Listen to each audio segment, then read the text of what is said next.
Abra sua Bíblia, por gentileza, na carta de Paulo aos Efésios, no capítulo 5 e no verso 29.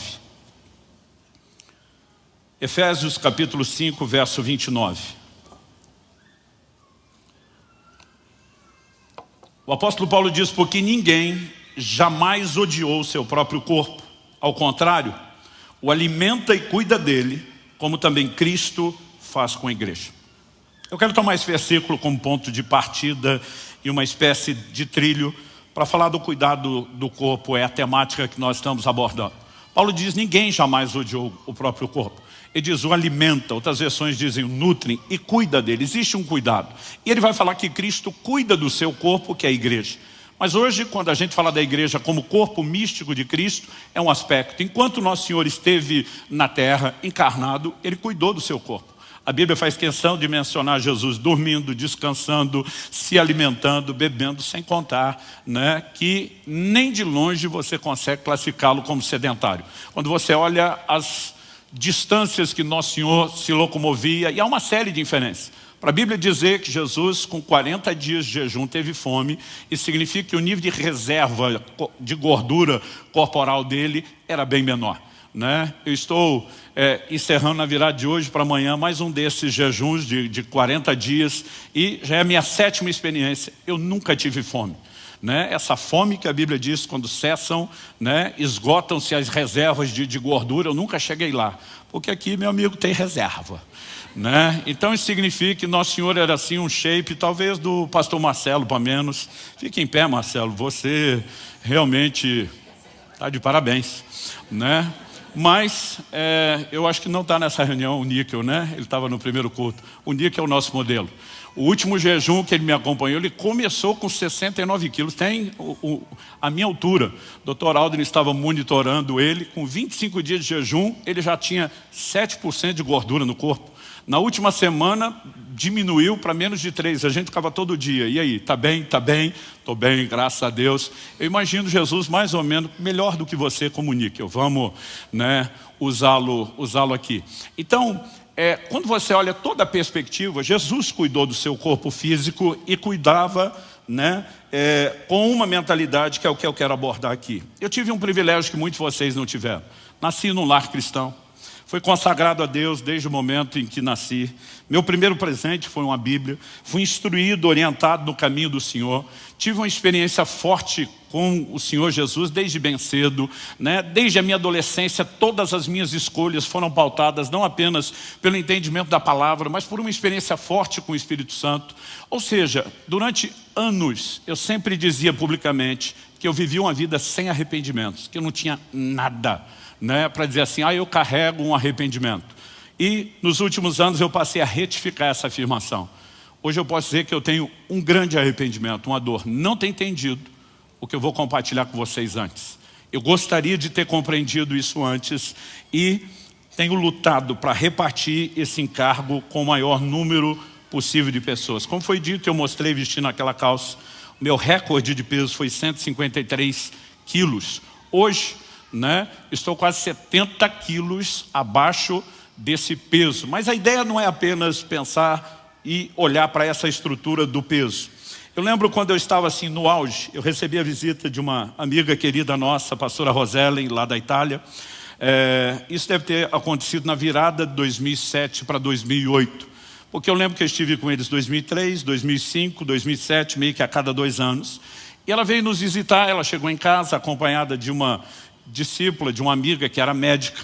Eu lembro a expressão do rosto dessa médica quando elas entraram em casa e me viram naquele tamanho. Ela falou: pastor, me desculpe, eu sou médica, eu não consigo ficar quieto. Cada vez que eu encontro o senhor está maior. E eu estou preocupada com a sua saúde. Ela olhou para mim e falou: o senhor tem feito check-up? Eu falei: fiz 1 a 2 meses atrás. E ela olha para mim e diz: e aí, tudo bem? Eu falei: tudo. Quando eu falei tudo, ela fez uma cara de quem não estava acreditando. Quando ela fez a cara de que não estava acreditando, eu falei: Kelly, pega os exames. Ela falou: não precisa pegar. Eu falei: você está fazendo a cara de que não acreditou no que eu falei. Ela falou: desculpa, é difícil acreditar que o senhor com esse peso esteja tudo bem, mas considerando que o senhor ainda é novo, eu não quero olhar o exame. Mas ainda assim ela checou. Ela falou: açúcar no sangue, diabetes, tudo em ordem, pressão alta, triglicéridos, colesterol, foi fazendo as perguntas. No final ela falou assim: quem é que fez esse check-up? Foi um cardiologista? Eu falei: foi. Ela diz: o que é que ele te falou? Eu falei, olha, ele estava meio desgostoso. Eu lembro que ele jogou o envelope com os exames na mesa, aquilo veio rodando, bateu no meu peito. Ele falou, digamos que o senhor tem mais sorte do que juízo. Não era para com um peso desse, está com tudo tão bem. E, na hora, eu ainda pensei, o assunto que eu vou começar abordando, a gente tem uma espiritualização exagerada, pensei, some de Deus. Aí quando eu falei isso, ela falou, olha, desculpa, eu vou discordar do seu médico. Ela falou, o senhor não está tendo sorte, o senhor só está ganhando tempo. Ela falou uma das frases que foi parte do início do processo. Ela diz, lembre disso, que o corpo é que nem cartão de crédito. Primeiro o senhor usa e gasta, depois vem a fatura. Ela falou, por enquanto o senhor só está gastando e a conta vai chegar. Ela falou, e o senhor está gastando é muito. Essa fatura vai chegar e vai chegar alta. Dentro de mim, eu está amarrado em nome de Jesus. Um ano depois, minha pressão subiu. Um ano depois da pressão, diabetes. E aí, quando eu levei o choque do estado, eu entendi, não tem outra forma, tem que mudar. Então eu fui descendo, lá daquele auge dos 153. Eu lembro até hoje, quando bateu 126 quilos, normalizou a pressão e o açúcar no sangue. Quando normalizou, a partir daquele dia eu nunca mais subi além desse peso, mas de forma bem malandra eu estacionei o emagrecimento, tá bom aqui, não precisa mais. E fiquei dessa forma. Alguns dizem, pastor, eu não lembro do início, mas muita gente lembra da foto dos 126. Eu fiquei muitos anos nesse estado e foi mais ou menos nessa média de peso que eu conheci o Dr. Aldo, daqui a pouco eu falo sobre isso, que teve um papel muito importante, né, nesse processo todo, e quero registrar publicamente, Aldo, meu agradecimento e gratidão a você. Mas, durante esse período, Deus precisou trabalhar algumas questões, e a primeira desconstrução foi essa espiritualização exagerada. O Senhor Jesus, em Mateus, no capítulo 4, no verso 4, diz, nem só de pão viverá o homem, mas de toda a palavra que sai da boca de Deus. O que ele está dizendo é que eu e você não somos só corpo e carne, como seres espirituais também precisamos de alimento espiritual, como precisamos do natural. Mas isso não significa que se viver só do espiritual, eu e você podemos negligenciar o pão. Como nós vimos, dá para permanecer um tempo sem comer, mas existe um limite e o nosso corpo precisa dessa estrutura. Então você, ao mesmo tempo que não pode achar que é só carne e não atentar para a vida espiritual, não pode achar que é só espírito e negligenciar aquilo que é natural. Em João 3,6, quando fala do novo nascimento, Jesus diz, o que é nascido da carne é carne, o que é nascido do espírito é espírito. E você é tanto um quanto o outro. Então não é porque nasceu de novo espiritualmente que você não tem mais um corpo pelo qual precisa cuidar ou do qual você precisa zelar. Na verdade, em Mateus 4,7, quando Satanás tenta Jesus para pular do pináculo do templo, qual foi a resposta do Senhor? Não tentarás o Senhor teu Deus. Ah, mas não tem promessa de proteção? Tem. Por causa dela, você simplesmente vai zombar da sua responsabilidade de ser precavido. E muitos de nós, quando falamos do cuidado do corpo, nós estamos tentando a Deus. Nós precisamos perceber, né, olhando para aquilo que a palavra de Deus ensina, que tem coisas que não precisam ser espiritualizadas. Em 1 Timóteo, no capítulo 5, no verso 23, Paulo dá um conselho ao seu discípulo. Ele diz, não beba somente água, por causa das suas frequentes enfermidades no estômago. Toma também um pouco de vinho. Ele está falando, olha, você precisa cuidar. Os comentaristas acreditam que a qualidade da água era péssima. E ele está dizendo, você precisa saber dosar, né? Você precisa saber como trata o seu corpo para que você não tenha enfermidades. Paulo tinha um ministério de cura poderoso, marcado por sinais, milagres, mas ele não disse, Timóteo, vou orar por você. E não significa que a gente não vai crer nas intervenções de cura. Agora, isso não precisa ser uma desculpa para que a gente não cuide daquilo que deveria. Quem está entendendo, diga amém. Então, olhando para as Escrituras, nós vamos ver que existem escolhas naturais com consequências dessas escolhas. Por exemplo, o mesmo Deus que prometeu na Escritura proteger, ele apresenta responsabilidades que eu e você temos acerca da nossa proteção. O Salmo 127, por exemplo, diz, se o Senhor não vigiar, não guardar a cidade, em vão vigia a sentinela. A Bíblia não está dizendo que não precisa de sentinela, mas está dizendo que para nós tememos a Deus, a gente não vai só usar a sentinela e deixar de confiar em Deus. Mas confiar em Deus não dispensa a sentinela. Até porque você confia em Deus, normalmente não deixa seu carro destrancado por aí. Em Deuteronômio 22:8, olha o que Deus diz. Quando você construir uma casa nova, faça um parapeito no terraço, para que você não traga culpa de sangue sobre a casa, se alguém de algum modo cair do terraço. O Deus que promete proteger diz, fez um terraço, é um lugar alto, tem perigo? Tem. Constrói o parapeito. Porque a gente não precisa espiritualizar a proteção. A gente pode ser precavido, a gente pode ser cauteloso, a gente pode ser cuidadoso. E aquilo em que eu e você temos responsabilidades no aspecto natural, não adianta ter essa espiritualidade ou essa espiritualização exagerada. Eu sempre ouvia meu pai dizer, nunca apliquei isso em relação ao cuidado do corpo, como depois eu pude colocar, mas eu sempre ouvia meu pai citar João 11:39. Quando Jesus vai ressuscitar Lázaro, ele dá uma ordem antes, ele diz, tirai a pedra. Meu pai dizia, aquilo que só Deus pode fazer, o homem não pode, obviamente, fazer. Mas aquilo que o homem pode fazer, Deus não faz questão nenhuma de fazer no lugar dele. Então ele diz, tirar a pedra, vocês podem fazer? Tira vocês. Ressuscitar é comigo? Ok. Nesse nível você confia. Mas muitas vezes nós estamos terceirizando tudo. E até esperando que Deus faça aquilo que é minha e sua responsabilidade, inclusive orientada pela própria palavra de Deus. A gente acaba tendo um pensamento que muitas vezes é muito fatalista, absoluto, pré-determinista, como tudo que acontece tinha que acontecer. E biblicamente isso não é verdade. Tem muita coisa que pode ser evitada. Aliás, o apóstolo Paulo, em Atos 27, quando ele está naquele navio que depois acaba naufragando na ilha de Malta, a Bíblia nos mostra, né, que em Atos 27, 21, ele se levanta e diz, senhores, na verdade era preciso terem me atendido e não partir de Creta para evitar esse dano e perda. Antes da viagem começar, Paulo diz, vejo que a viagem vai ser danosa. Ele dá conselhos, ninguém o ouviu. Agora, quando a carga já tinha sido perdida, o navio está para se perder, ele diz, um anjo de Deus, de quem eu sou, a quem eu sirvo, esteve comigo, diz, ninguém se perderá. Mas antes disso, ele faz o papel da esposa no casamento. Eu falei. Eu te disse. Vocês tinham que ter me ouvido para evitar esse dano e perda. Muitas vezes nós estamos vivendo prejuízos, são frutos das nossas escolhas, e a gente está dizendo, Deus deve ter um propósito. Há situações onde ele pode, e de fato vai usar até o fruto de escolhas erradas que nós fazemos e tentar tirar lucro, mas eu e você não podemos achar que as coisas estão acontecendo porque tinham que acontecer. Muitas delas poderiam estar sendo evitadas, e quando falamos da questão da saúde não é diferente. Eu me lembro, ainda bem novo, carregando um peso além da capacidade que eu tinha de suportar numa mudança.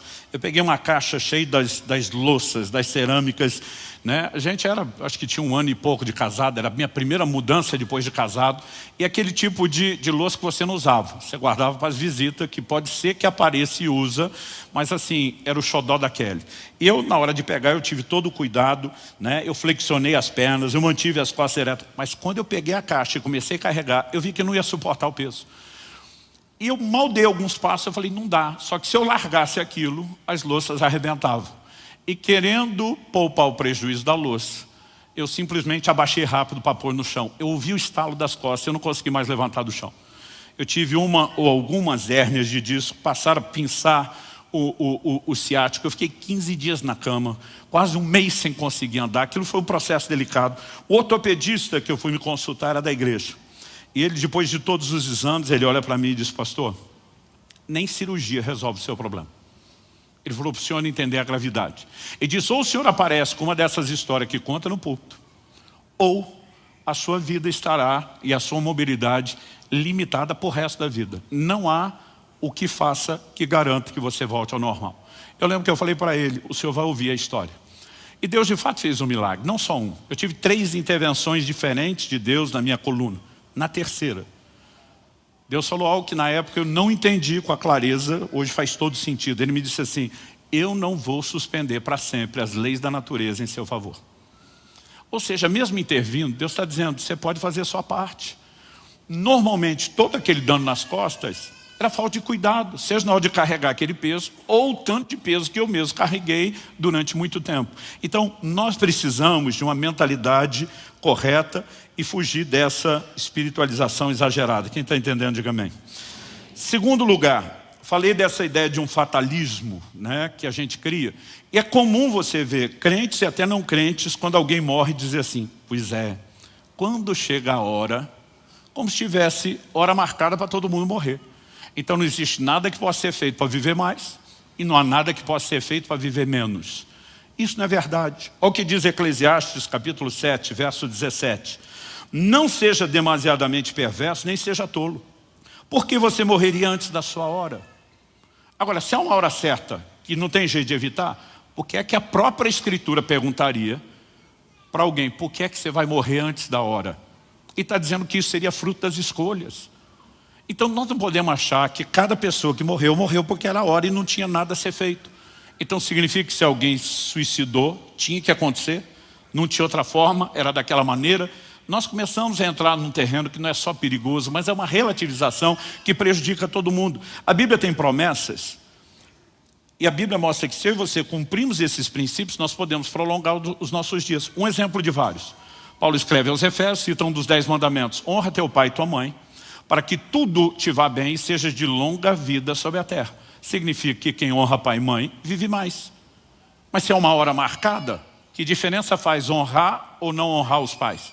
A Bíblia mostra outros princípios que, se quebrados, vão encurtar os nossos dias. E não estou falando de uma única menção, são várias, são repetidas, recorrentes. Isso significa que essa hora não está tão determinada como eu e você achamos. Outro dia alguém me disse, mas o Salmo 139:16 diz: todos os meus dias foram escritos no teu livro, quando nenhum deles ainda existia. Eu falei, não confunda a presciência. Um Deus conhece tudo que você vai viver de antemão com pré-determinismo. São coisas completamente diferentes. Deus conhece os seus dias, pode registrá-los antes que você os viva. Não significa que você não tem escolhas, e muito menos que não vai colher os frutos e o resultado das escolhas. Então, em segundo lugar, assim, primeiro eu abordei a ideia de espiritualização exagerada. Em segundo lugar, eu quero ser até breve aqui, porque eu quero gastar um pouquinho mais de tempo no terceiro tópico. Eu quero usar uma expressão que eu lembro do título de um filme. Não sei se o original no inglês era assim, mas na adolescência a tradução era: o céu pode esperar. Eu quero traduzir isso. Paulo diz: eu desejo partir, estar com Cristo. Ele diz para mim, morrer é lucro, é incomparavelmente melhor. Ele diz, mas por causa de vocês, Filipenses capítulo 1, eu vou ficar um pouco de tempo mais. O que Paulo está dizendo? Está lá, é maravilhoso, mas o céu pode esperar. Nós vamos ter a eternidade toda. Então, eu e você precisamos entender que há escolhas que podemos fazer. Paulo está dizendo, eu escolho ficar. E como nós escolhemos isso? Se há uma hora determinada, como é que Ezequias ora e ganha mais 15 anos de vida mudando aquela sentença? Como é que Elias escolhe antes da hora e Deus aceita e vai embora? Agora, há muitas formas de você aumentar ou diminuir os dias. Não é só com princípios espirituais, fé ou a falta de fé e a desistência. A forma como eu e você tratamos o corpo determina a duração dele. Então, quando nós falamos do cuidado do corpo, não falamos apenas de longevidade. A frase que eu gosto, que eu ouvi do Aldrin e passei a repetir é: nós não queremos apenas mais anos de vida, mas também queremos ter vida nos nossos anos. Então significa que você pode aumentar a duração, mas eu e você podemos garantir, ou o inverso, a qualidade de vida que vivemos, né? Agora, mas pastor, se a Bíblia está dizendo morrer antes da hora, tem uma hora certa? Genericamente tem. Em Jó, no capítulo 5, no verso 26, a Bíblia diz: em robusta velhice você descerá à sepultura, como se recolhe o feixe de trigo no tempo certo. Qual o tempo certo? Não é quando está verde, é quando está maduro. E a Bíblia chama essa estação de ser colhido robusta velhice. É uma velhice, mas com saúde. Jó 42:17 diz: e assim Jó morreu após uma longa velhice. Então esse é o plano genérico. O pastor pode ter exceções? Claro. A gente olha para muitos que foram mártires do Evangelho. Não morreram naturalmente. Mas mesmo Paulo e Pedro, que foram martirizados, a Bíblia fala deles já na idade velha. Paulo, antes de morrer, diz: eu, Paulo, o velho. Não sabemos que idade Estevão tinha quando faleceu. Mas, se alguém partir por outro motivo antes da hora, que não tenha sido negligente. Outro dia alguém falou para mim: mas por que eu vou cuidar da saúde? De repente eu me esforço para isso e daqui a pouco morri de acidente. Falei, pelo menos você garantiu saúde no tempo que viveu. Falei, agora o que te garante que o acidente vai acontecer? Então, pela possibilidade, você decide andar em deliberada negligência. Gente, qual a lógica disso? Um dia um pastor veio me chamar a atenção, na época eu estava com sobrepeso, de subirá. Nós precisamos de você servir no corpo de Cristo. Você tem que se cuidar, meu amigo, você não pode partir cedo. Eu olhei para ele, citando Paulo, na espiritualização exagerada, eu falei, para mim o morrer é lucro. Ele falou, se tu der a sorte de morrer.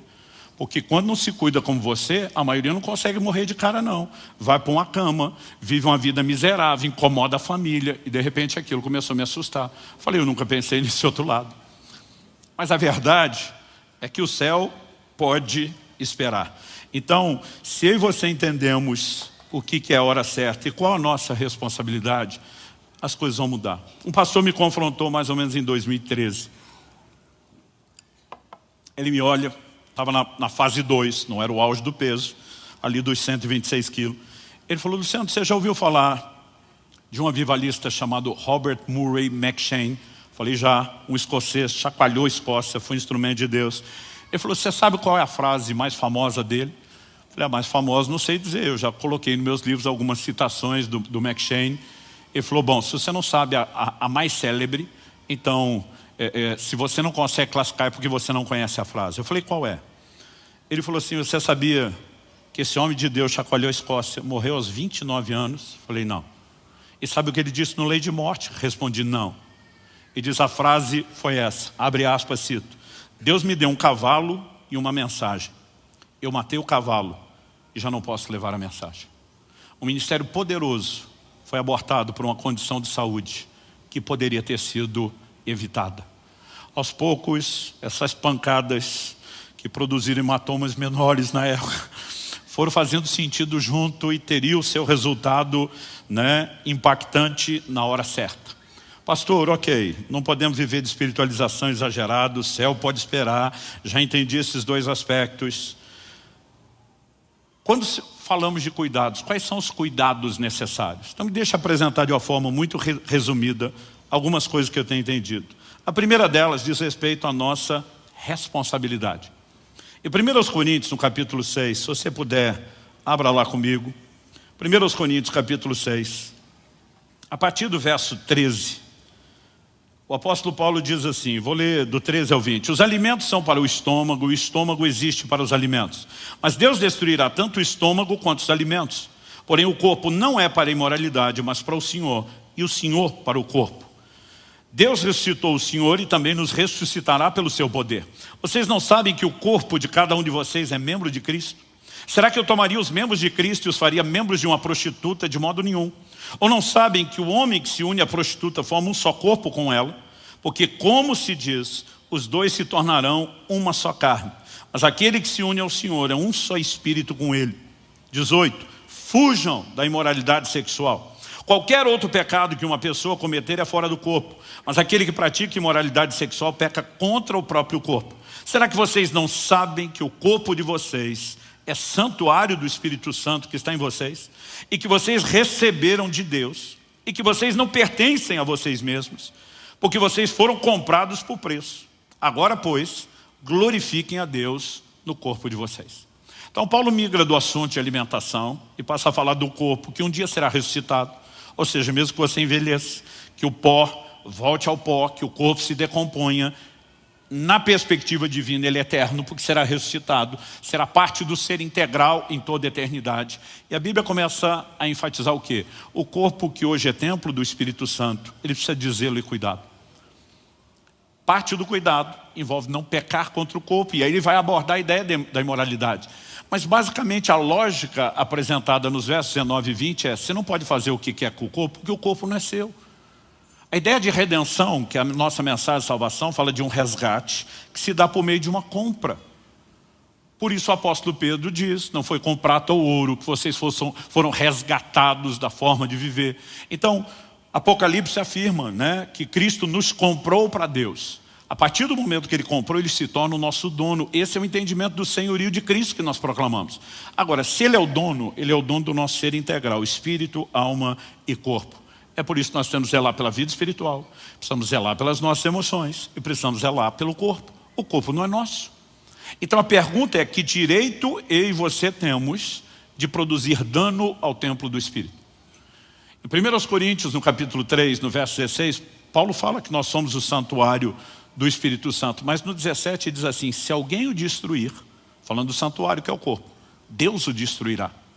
Durante muito tempo, eu e muitos pregadores usávamos esse texto apenas para falar contra o suicídio. E eu preciso tocar nesse assunto aqui. Não importa o desespero da vida que alguém possa ter. Paulo fala de tribulações a ponto de desesperar da vida. Mas ele diz, e o Deus que nos livrou e continuará a nos livrar, nos livrou disso. Não importa o nível de desespero, eu e você devemos recorrer a Deus e nunca desistir da vida. Aliás, esse texto nos mostra o quão sério pode ser a consequência do suicídio, que não é apenas por fim a vida terrena. Paulo disse, se alguém destruir o corpo, que é o santuário do Espírito, Deus o destruirá. O cara já matou o corpo, o que é que sobrou para Deus destruir depois? Então a gente sempre usava isso como uma advertência, não cele sua condenação eterna. Mas a pergunta é, a destruição do corpo é só um ato instantâneo de suicídio? Ou será que de forma gradual e progressiva, eu e você não podemos estar fazendo a mesma coisa? Quando você entende redenção, parte da ideia de mordomia, de ser um bom gerente daquilo que é de Deus, não é nosso, é cuidar do corpo. Você pode dizer amém?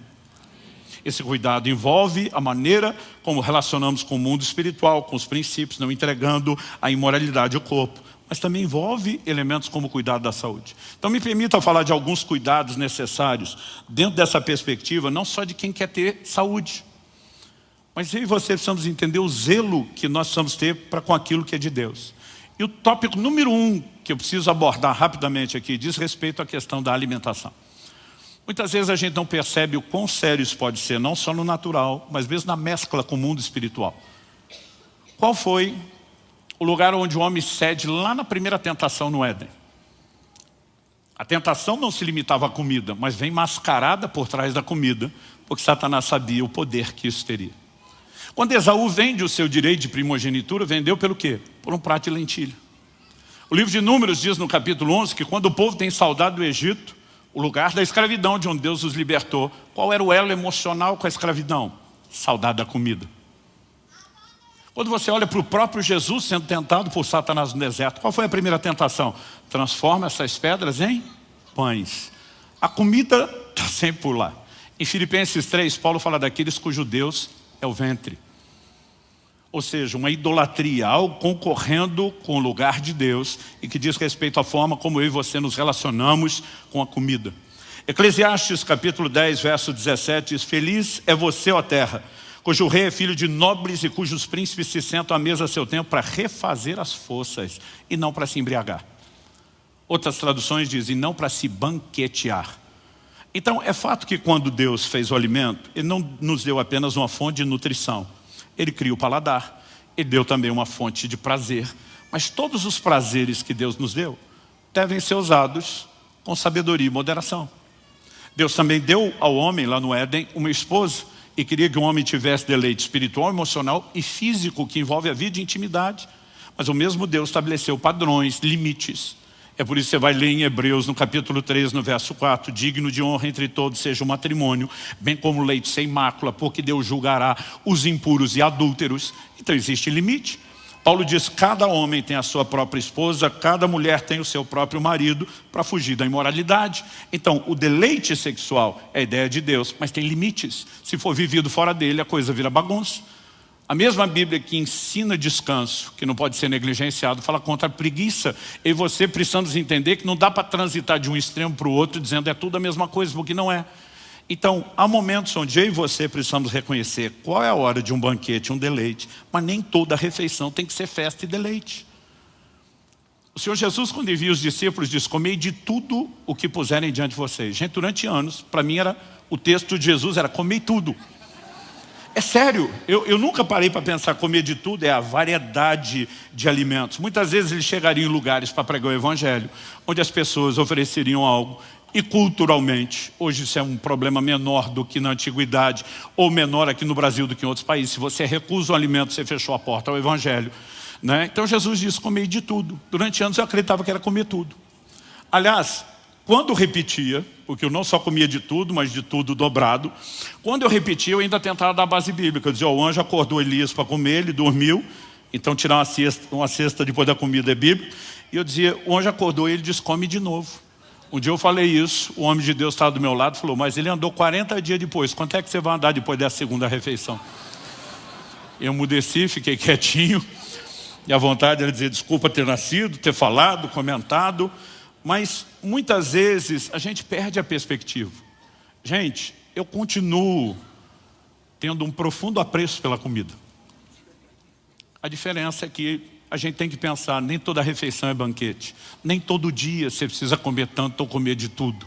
E nós podemos mudar algo. Primeira carta de Paulo aos Coríntios, capítulo 10, verso 31 diz, portanto, se vocês comem, ou bebem, ou fazem qualquer outra coisa, façam tudo para a glória de Deus. Durante muitos anos eu não comi para a glória de Deus, eu não bebi para a glória de Deus. E hoje eu não apenas me arrependo, mudei minha vida, mas tenho a missão de mudar a sua também. Alimentação é algo sério, eu não vou entrar no elemento científico. Mas, gente, o intestino tem sido chamado pelos médicos, pela ciência, de o segundo cérebro. Todo o seu sistema de imunidade, ele é determinado pelo seu intestino, praticamente. Vou dizer todo, mas de forma bem abrangente. O equilíbrio hormonal. A maior parte das doenças hoje provém de uma alimentação errada. Abre comigo em segundo livro de Reis, capítulo 4. Eu já estava no finalzinho do meu livro e foi uma direção de Deus no ano passado escrever sobre o assunto. O Senhor me disse, chegou a hora. Eu vinha trabalhando isso há muito tempo. Eu escrevi um capítulo sobre alimentação, escrevi um outro sobre restrições alimentares, para entender a doutrina bíblica e a sabedoria. Coloquei um capítulo sobre jejum, na perspectiva de benefício físico para o corpo.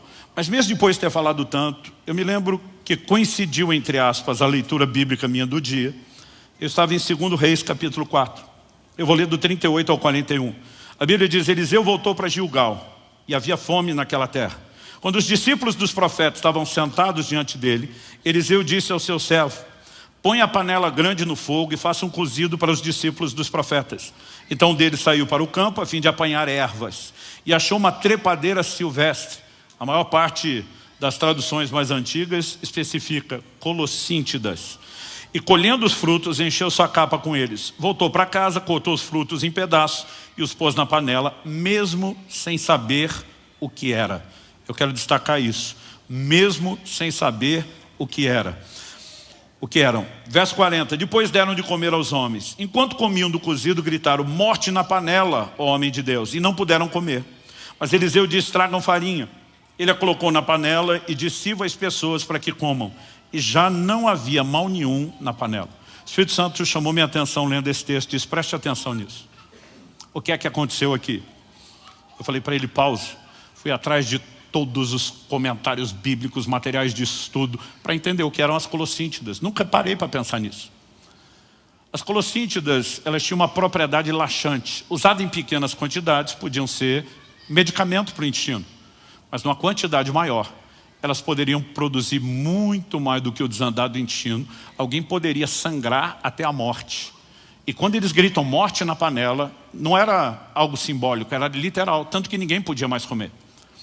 Eu não sei como é que descobriram, porque o texto não dá detalhe. Se alguns já começaram a passar mal, nós estamos no meio de profetas, era o time da revelação. Não sei se alguém levanta para ter uma revelação, porque dos profetas você pode esperar tudo. Aliás, a gente brinca, quando um profeta encontra o outro, o jeito de cumprimentar é diferente. Ele olha para o outro e diz, você está bem, e eu como estou? Né? Já é tudo no nível da revelação. Não sabemos se foi isso, mas alguém diz morte na panela, e eles sabem que não pode comer. Então, houve a necessidade de uma intervenção de Deus, porque não tinha opção de alimento, gente. Havia fome na terra. Agora a Bíblia diz que Eliseu chegou em Gilgal, o seu moço que o servia com ele, eu não sei, provavelmente não era de lá, não conhecia, não sabemos porquê, mas a Bíblia diz que ele coloca aquilo sem saber o que é. E nesse dia o Espírito Santo fala comigo e diz, por que é que a morte foi parar na panela? Apesar de com Deus a gente usar um linguajar respeitoso, minha vontade é dizer, por causa da ignorância daquele camarada que não sabia o que estava botando na panela. E o Senhor falou comigo, quanta ignorância de vocês hoje não está colocando morte na panela e no prato de vocês. A maioria de nós não tem noção do que a gente come, do efeito que isso produz, e a gente tinha que ter um mínimo de entendimento. A quantidade de alimentos processados, industrializados que você comemos, a quantidade de produto químico que a gente bota para dentro, conservante, saborizante, aromatizante, né? A lista vai longe. A maioria de nós não tem noção do que tem feito. Mas a pergunta é, se temos a responsabilidade de cuidar do corpo, será que eu e você não deveríamos, como parte dessa responsabilidade, se atualizar um pouquinho mais? Evidente que sim. Segunda coisa, que é uma das áreas de cuidado, eu quero passar rápido aqui, mas não posso deixar de tocar. Não é o problema de todos, tem gente que não tem problema nessa área e tem nas outras, mas diz respeito à questão do sobrepeso. É o jeito mais bonito da gente falar aí do excesso de peso. Em primeira carta de Paulo a Timóteo, no capítulo 5, no verso 16, eu lembro de um dia que eu estava meditando na epístola de Paulo a Timóteo, eu cheguei nesse versículo, ele disse: se alguma mulher crente tem viúvas em sua família, socorra-as, para que a igreja não fique sobrecarregada e possa socorrer as viúvas que não têm ninguém. Você lê os versículos anteriores, Paulo está falando que as viúvas que não tinham arrimo de família, não tinham filhos ou netos para cuidar, a igreja ia acolher e cuidar delas. Mas ele termina dizendo, se a família pode cuidar, então a família faça, e a igreja se dedica a cuidar de quem não tem família. Por quê? Para que a igreja não fique sobrecarregada. A igreja não ia conseguir socorrer todas as viúvas. Então tinha que canalizar energia para aquelas que não tinham os familiares. Eu lembro quando eu li esse texto, para que a igreja não fique sobrecarregada, o Espírito Santo falou comigo, nenhuma sobrecarga é sábia. O jeito que ele falou, eu sabia que ele ia falar algo diferente. Eu já parei, fiquei pronto para anotar, esperando que fosse alguma coisa sobre a vida da igreja. E depois de dizer, nenhuma sobrecarga é sábia, ele me disse, nem o seu excesso de peso. Esse foi um dos primeiros confrontos de Deus, já na fase 2, não era nem na fase 1. E de repente eu começo a pensar, se você edifica um prédio e não faz fundamentos que comportem o prédio, o que é que vai acontecer? Se não desmoronar, vai dar uma entortadinha com uma torre de Pisa. Se você decide usar um automóvel, seja de um carro, uma caminhonete, um caminhão, e carregar mais peso do que a suspensão suporta, qual é o final dessa história? Mesmo a embarcação, se colocar mais peso do que pode, ela vai afundar ou naufragar. Agora, se para nós isso tudo é tão claro, como é que a gente vai deduzir que pode passar uma vida, anos com excesso de peso, achando que isso não produz dano ou resultado no corpo? E não estou nem falando só de sobrecarga nas juntas. Vamos falar da sobrecarga ao coração, ao sistema cardiovascular. É por isso que a obesidade e pressão alta andam juntos. Vamos falar de diabetes. E a história vai longe. Então, assim, hoje nós vivemos uma epidemia mundial de obesidade. Todo mundo acha que está bem. Durante muito tempo as pessoas diziam, tem que se cuidar. Eu dizia, isso é vaidade. Não, não é vaidade. A questão não é meramente a sua aparência, a sua forma. É o cuidado do corpo. Então, essa foi uma das áreas que Deus corrigiu. Eu tive que tratar e ela merece nossa atenção. Terceira, descanso. E agora quem está falando é o imperativo. Desses que andam no trifásico, não sei nem se eu estou no 220 ou numa voltagem superior. Durante muito tempo, sabe o que eu dizia? Eu dizia que dormia perder tempo. Eu dizia, passar um terço da vida dormindo. Eu lembro que um dia eu comentei com o médico, falei, se tivesse uma pílula para tomar e não precisar dormir, eu tomava. Ele falou, a pílula existe, graças a Deus que o senhor não descobriu. Durante muito tempo falei isso. Eu lembro de uma conversa com o Aldrin em 2014. Ele diz, Luciano, você precisa cuidar do sono, do descanso. Eu falei, dormir é perda de tempo. Eu falei, eu durmo de 4 a no máximo 6 horas e estou bem. Ele falou, não, você não está bem. Você habituou o dano que você faz com o corpo. Você não tem noção do que você está fazendo com o seu corpo. Eu lembro de uma ilustração que ele me deu, depois de um argumento forte. Ele diz, o Criador faria o seu corpo com necessidade de descansar 8 horas. E você teria um plano melhor e mais inteligente do que o dele para viver a vida. De repente, essa é a hora que você tem que parar e dizer, quem tem razão é ele e não a gente. Gente, a Bíblia fala de descanso. Em João no capítulo 11, quando Jesus diz, Lázaro dorme e eu vou despertá-lo do sono, a Bíblia diz, seus discípulos pensaram que ele se referia ao repouso do sono. A Bíblia só podia dizer, seus discípulos pensaram que ele estava mesmo dormindo e que não era o caso de morte. Mas a Bíblia faz questão de dizer que envolve o repouso do sono. O sono é repouso, é descanso para o corpo. Mas além do descanso diário do sono, Deus instituiu um dia semanal de descanso. Além do dia semanal de descanso, a cada 6 anos de trabalho na terra, o 7º era um dia de descanso. Você sabe por que o povo ficou 70 anos na Babilônia? Deus diz, a terra está cobrando os sábados. Tudo aquilo que eu e você fazemos, desrespeitando os princípios que Deus estabeleceu, a conta chega depois, a fatura do cartão de crédito que você está lá passando, ela vai chegar. É uma questão de tempo. E ele olha para mim e diz, você já conheceu alguns daqueles parques de Orlando? Eu falei, já. Ele falou, não é tudo lindo e maravilhoso? Eu falei, é. Ele falou, alguma vez você viu alguém dando manutenção, limpando? Pensei. Falei, nunca. Eu mesmo fiquei surpreso. Falei, como é que com aqueles milhares de pessoas, aquela estrutura toda, não existe limpeza ou manutenção? Eu falei, eles não limpam esse negócio? Tem que limpar. Ele falou, limpa e dá manutenção. Mas eles fazem isso de noite, quando o parque fecha. Na hora eu entendi a alegoria antes dele terminar. Quando eu e você vamos dormir, o parque fechou. É a hora que o corpo se limpa, é a hora de manutenção. Gente, eu recentemente li um livro de um dos maiores especialistas do sono do mundo. É impressionante o impacto que o sono tem em todo o seu sistema cognitivo e de aprendizado. Nós não podemos simplesmente achar que somos mais sábios que o Criador e decidir viver do nosso próprio jeito. Marcos capítulo 6, de 30 a 32. Os apóstolos voltaram à presença de Jesus e lhe relataram tudo o que tinham feito e ensinado. Ministério bombando, sinais, milagres, gente sendo tocada. Ele lhes disse: venham repousar um pouco à parte num lugar deserto. Isso porque eles não tinham tempo nem para comer, visto serem muitos os que iam e vinham. Então foram de barco para um lugar deserto à parte. O ministério não é importante, alcançar as pessoas não é importante, Jesus disse: vão dar uma pausa, vocês têm que descansar. Porque senão, como diziam os antigos, a rosca espana. E não adianta garantir só os resultados imediatos, e não pensar em resultados a longo prazo. Então, se o próprio Jesus diz: eu mandei vocês trabalhar, mas vocês não podem nem para obedecer minha ordem de trabalhar, desrespeitar o descanso, por que é que eu e você podemos achar que podemos ser negligentes com o descanso no dia a dia? Vocês estão num silêncio hoje impressionante. Quarto e último lugar. Eu estou tentando trabalhar mais ou menos a ordem do que Deus foi falando comigo, não é uma ordem de importância. Exercício físico.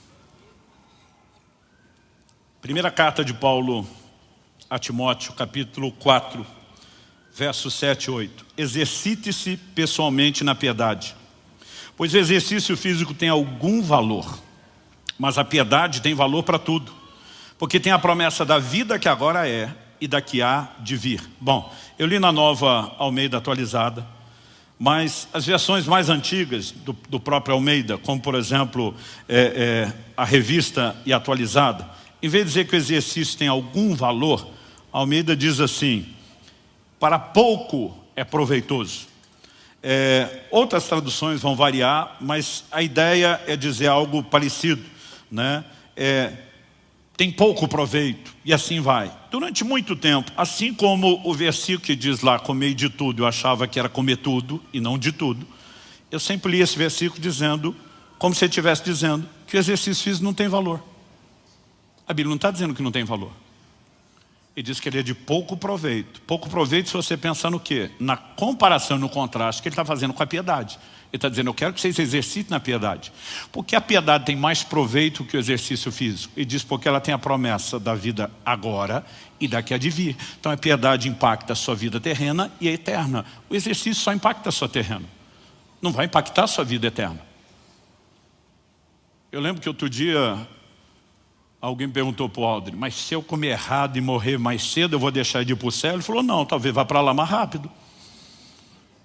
A pergunta é: por que antecipar o céu que pode esperar, se nós podemos ser mais frutíferos e viver o plano e o propósito de Deus de forma completa aqui? Então é lógico que o exercício físico não vai impactar seu galardão, sua eternidade, embora no próprio cuidado com o corpo e na sua vida espiritual, eu não vou dizer para você que não tem peso. Agora vamos pensar o seguinte: Paulo fala de exercício físico, a gente pensa com a mentalidade de hoje, que é o quê? Caminhar ou correr no parque, ir para a academia. Mas você precisa pensar que hoje a gente precisa de academia e das outras coisas, porque nossa vida, pelos confortos da modernidade, ela se tornou sedentária. As pessoas daquela época, quem Paulo escreve, ninguém era sedentário. Era impossível ser sedentário naquela época. Eles não tinham automóvel, não tinham bicicleta, né? Animais para transporte eram usados em momentos pontuais e longas jornadas para quem tinha. Então, você precisa entender que todo mundo tinha um movimento. Eu tenho um controle no meu relógio da quantidade de passos para saber se eu me movimentei o mínimo possível. Então, às vezes eu estou esperando no aeroporto, eu fico indo e vindo e olhando. Se não der para exercitar hoje, que pelo menos eu ande o mínimo. Ninguém tinha problema com isso na época. Todo mundo andava mais do que o mínimo, por causa das distâncias. O trabalho todo era físico, gente. Eles não tinham trabalho do escritório, como eu e você hoje passamos o dia sentado no ar-condicionado, né, fisicamente falando, não fazendo muita coisa. Então todo mundo trabalhava a terra para tirar o seu sustento, tinha que plantar e colher, tinha que cuidar dos animais, o trabalho era físico. Não existia essa ideia do negócio da construção civil que nós temos hoje. Todo mundo tinha que construir sua própria casa com as mãos, tinha que fazer os seus móveis com as mãos, ou seja, não existia sedentarismo. E para esse povo que já tinha um mínimo de movimento, quando Paulo diz assim: o exercício físico para pouco é proveitoso, a palavra que ele usa no grego, ginásia, de onde vem ginásio e academia que nós temos hoje. Do que Paulo estava falando, da cultura greco-romana, de exercitar-se fora, além da movimentação do dia a dia. Era uma cultura que fomentou o que hoje eu e você vamos chamar de vaidade, que é o culto ao corpo, mas era um nível de exercício além do comum. E Paulo está dizendo, mesmo esse além do comum, para quem não é sedentário, tem proveito. Então como é que hoje eu e você vamos decidir que não tem proveito? E essa foi uma área que Deus precisou trabalhar muito forte na minha vida. Eu tinha uma limitação, vocês lembram, 3 anos atrás de eu passar aqui 2 meses pregando sentado por conta de uma operação que eu fiz no joelho para poder voltar a me exercitar. E eu tive que decidir organizar minha vida. Eu vejo um monte de gente dizer, não tenho tempo. Eu digo, não, você não tem prioridade, o que você tem tempo dá um jeito. Hoje entre os 4 cultos, agora à tarde, eu me organizei ao longo do tempo, eu tenho academia dentro de casa. E eu vou treinar no mínimo 1 hora, talvez 2 horas. Quando você entende importância, você se organiza. Quais são os resultados? Você passa a ter uma vida saudável. Os neurologistas estão dizendo isso com a clareza de documentação, material científico, pesquisas como nunca antes, que a melhor prevenção para demência na velhice não é só, vou aprender outra língua, vou escutar música, vou fazer os jogos mentais, eu tento fazer essas coisas todas. Mas o que mais garante a neuroneogênese, formação de novos neurônios, cardio, exercício cardiovascular, a irrigação sanguínea no cérebro. Nós precisamos entender a importância disso. Os médicos, os cientistas estão anunciando que nós vamos viver a maior epidemia de demência jamais vista, por alimentação errada e por falta de exercício. Então, assim, a pergunta é, eu e você não podemos ter uma mentalidade de investimento na nossa velhice, por que não? Ok, pastor, é só o cardio? Também não. Se você quiser garantir mobilidade, não só o equilíbrio básico, mas mobilidade na velhice, você também vai precisar do anaeróbico, ou seja, musculação. Então, nós precisamos entender a forma e a maneira, né? E procurar corresponder com cuidado do corpo, que se estenda a todas as áreas. Para terminarmos, ninguém consegue mudar tudo da noite para o dia. Até porque a mudança é um processo. Você não muda comportamento sem mudar primeiro seus valores. Você pode repetir isso comigo? Diga, não se muda comportamento sem mudar primeiro os valores. E gente, os valores não mudam todos da noite para o dia. Então assim, eu lembro que eu ouvi alguns médicos falar, tem que cuidar pH da água, eu não sei o que. Eu dizia, meu Deus, não dá para mudar isso tudo de uma vez. Mas você pode começar de forma gradual. Então eu comecei retirando tudo aquilo que era escandalosamente mais danoso, criei o hábito com isso, depois você pode ir ajustando, mas ao mesmo tempo nós precisamos de uma mudança de mentalidade. É por isso que nós estamos domingo passado e esse, pilhando você, queremos que você adquira os livros, porque não adianta ouvir isso uma vez.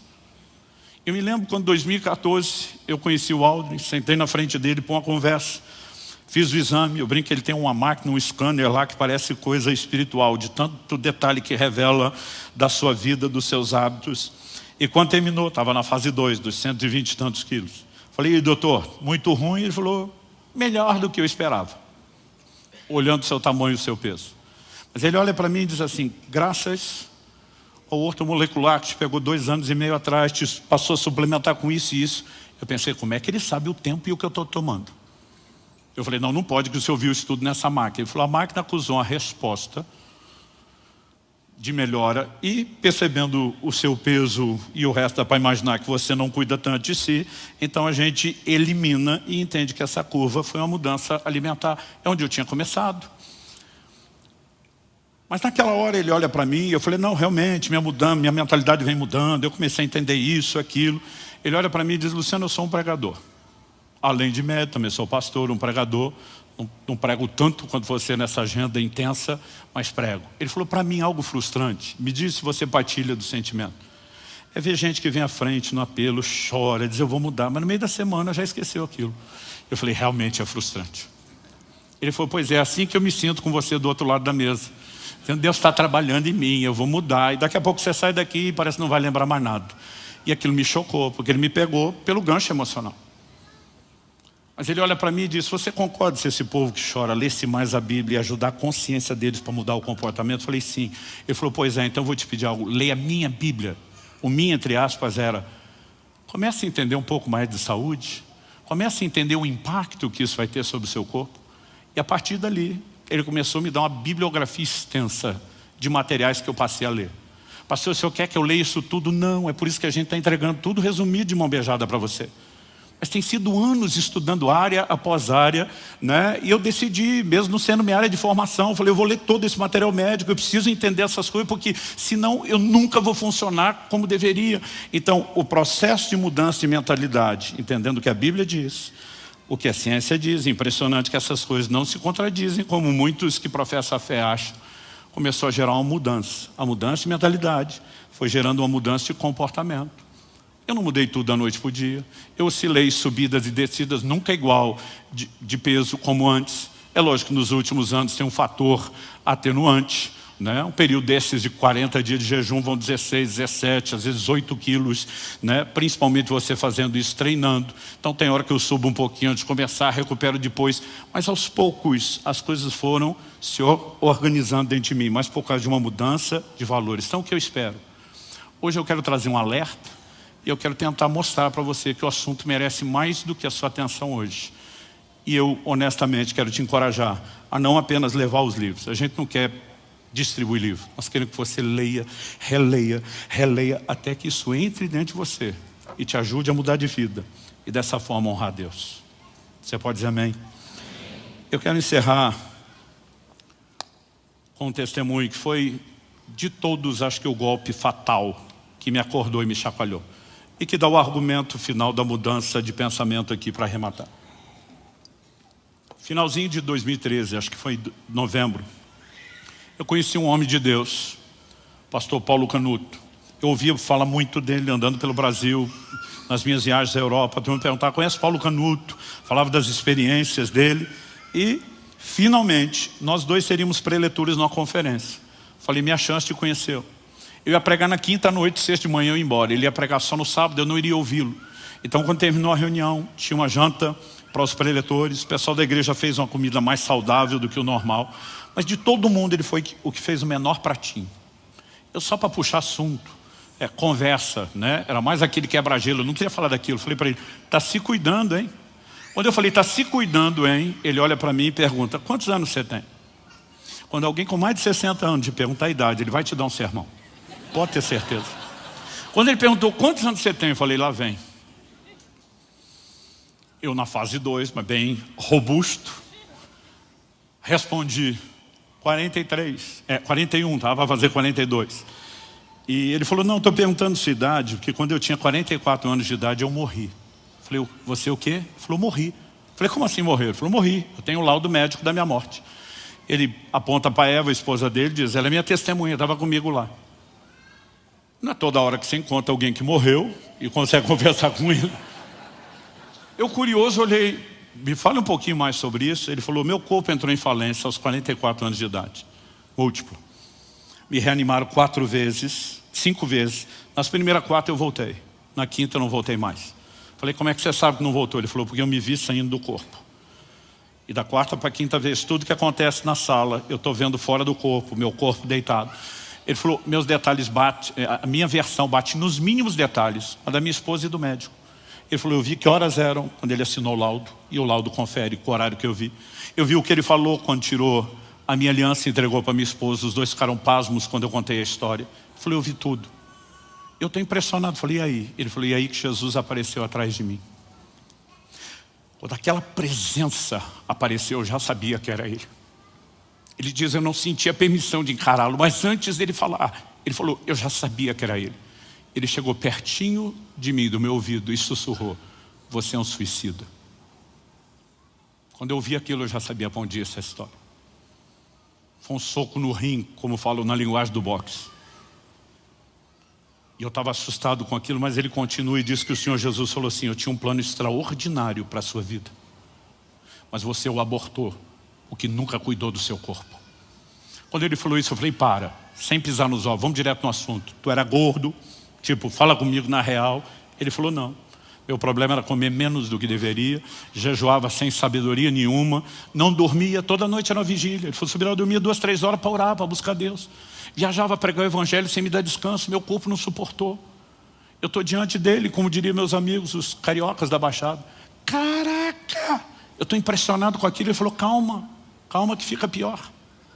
Ele falou, Jesus, enquanto falava, me deu uma visão do que seria o meu velório do dia seguinte. O velório que não aconteceu, eu assisti. E ele falou, a coisa mais assustadora de se ver o seu próprio velório. Ele falou, eu vi o meu. Eu no caixão, arrumado, coroa de flores, família, amigos, todo mundo chorando. E alguém chega perto do meu caixão, estende a mão e diz, mas o Paulo era uma bênção. Por que será que o Senhor recolheu ele tão novo? E aí Jesus atrás dele diz, além de abortar o meu plano para a sua vida, você faz com que eu seja julgado. Eu não te recolhi coisa nenhuma, foi você que se matou, foi você que nunca se cuidou. E além de abortar o meu propósito para você, você ainda faz com que eu seja julgado.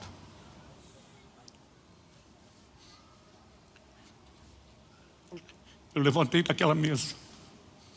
Eu falei para Deus, nunca mais o Senhor vai chamar minha atenção de novo nessa área. É a última. Aí fez sentido tudo que eu ouvi ao longo dos anos, os textos que eu não queria enxergar. E eu falei para Deus, nunca mais. Só que eu não consigo mudar de hoje para amanhã. Eu quero te pedir 1 ano para eu trabalhar mudança de mentalidade. E naquele primeiro semestre, até encontrar o Aldrin, eu estava trabalhando só a questão bíblica. Depois ele me ajudou e me deu uma extensa bibliografia para ler. E à medida que esses valores mudavam, eu pude pôr em prática aquela determinação. E eu quero fazer um apelo ao seu coração. Não seja negligente. Cuide do seu corpo. Porque isso não é uma questão só natural. É uma responsabilidade que eu e você temos diante de Deus. Você recebe essa palavra em nome de Jesus? Feche seus olhos por um instante. Espírito Santo, nós clamamos por mais do que um conselho, mais do que informação, mais do que material para ser digerido numa reflexão posterior. Nós oramos por um despertamento, nós oramos por uma iluminação do alto, nós oramos que o Senhor de fato possa nos provocar a esse lugar de resposta que te honre, te exalte e te glorifique. Que não apenas garanta mais anos de vida, mas mais vida aos nossos anos. Que nos permita não desperdiçar a oportunidade de te servir, de cumprir o nosso propósito. Eu sei, ó Deus, que cada um tem a sua individualidade. Eu sei que cada um precisa, ó Deus, de ajustes específicos. E eu oro que o Senhor, de forma personalizada, aplique a sua palavra no coração de cada um. E nos ajude nesse processo de mudanças, para que possamos de fato te honrar em todas as áreas, na integralidade da vida cristã, espírito, alma e corpo.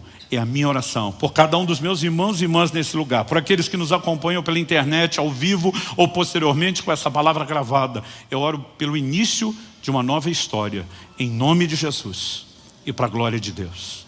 Se você crê e concorda, diga amém. Amém. Glória a Jesus.